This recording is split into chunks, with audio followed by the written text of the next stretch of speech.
Et ce n'est pas moi qui vous en parle, puisque moi je travaille trop, j'ai pas le temps. C'est vous, vous avez pas le temps d'aller c'est au vous, cinéma, Christophe ouais. Combario pour la culture. C'est vous qui êtes allé au cinéma et au théâtre. Alors au programme, donc Bernard Mabille, on vient de le dire, mais on va commencer avec du cinéma. Et puis la sortie en salle d'un film qui est très, très prenant, très puissant. Sur la guerre, j'avais annoncé une note un peu plus légère, c'est pas tout à fait ça. Sur la guerre en Afghanistan.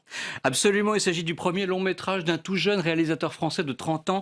Il s'appelle Clément Cogitor et le film s'appelle Ni sur terre, ni le ciel, ni la terre, dans lequel il nous fait suivre justement une section de l'armée française chargée du contrôle d'une région afghane frontalière avec le Pakistan.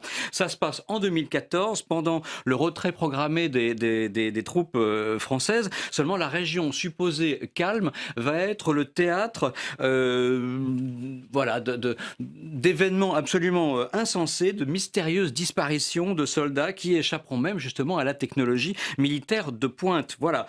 Alors c'est plutôt rare de voir un réalisateur français se lancer dans ce genre de défi, parce que les blockbusters américains sont en général passés par là pour les films de guerre, mais le réalisateur dit lui-même que ce n'est pas juste un film de guerre, il le présente justement comme un polar métaphysique qui traite de la disparition et du deuil par l'irrationnel. Voilà. Il est donc question beaucoup de religion, etc., etc. Jérémy Régnier est l'acteur principal du film, c'est formidable. Et en plus, le film a été retenu au mois de mai pour être dans la sélection officielle de la quinzaine de la critique au Festival de Cannes. Voilà, ça sort aujourd'hui et on en regarde un tout petit extrait.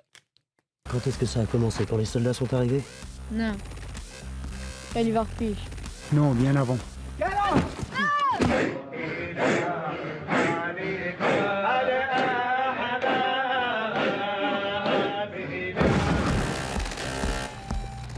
J'ai peur, capitaine.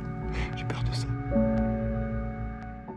Et puis on termine donc, Christophe, avec une note un petit peu plus gaie. Bernard Allez, on va Mabille, rire un peu. voilà, seul en scène, c'est son one-man show. C'est une seule représentation? C'est une seule représentation Pas pour raté. Paris, donc il ne faut pas la rater, ce sera le 5 octobre. Mais il partira beaucoup en région, il n'y a pas de problème. Voilà, pour une fois, il fait confiance à son propre talent pour son seul en scène. Il avait écrit, on s'en souvient, les textes les plus acides, tous les textes à connotation très politique de Thierry Leluron, d'Anne Roumanoff. Voilà, il est très drôle. Tout le monde s'en prend plein la figure. Il taille des costards, et ça tombe bien parce que le spectacle s'appelle Bernard Mabille de la tête aux pieds. Il taille des costards à toute la droite, à toute la gauche, une audace discrète, y une passe. férocité finalement assez bienveillante et un profond respect de ses victimes. Voilà, tout y passe. C'est très drôle. C'est le 5 octobre. 5 octobre au Théâtre Antoine. Et on regarde un petit extrait. Ah, on regarde un extrait là. Je lisais l'autre jour dans un magazine que les trusts pharmaceutiques pétés de thunes dépensent plus, il y a de quoi gueuler, pour la recherche, pour des produits propres à donner du plaisir sexuel, que pour lutter contre Alzheimer. Plus pour le Viagra et ces machins-là qu'Alzheimer. C'est pas honteux?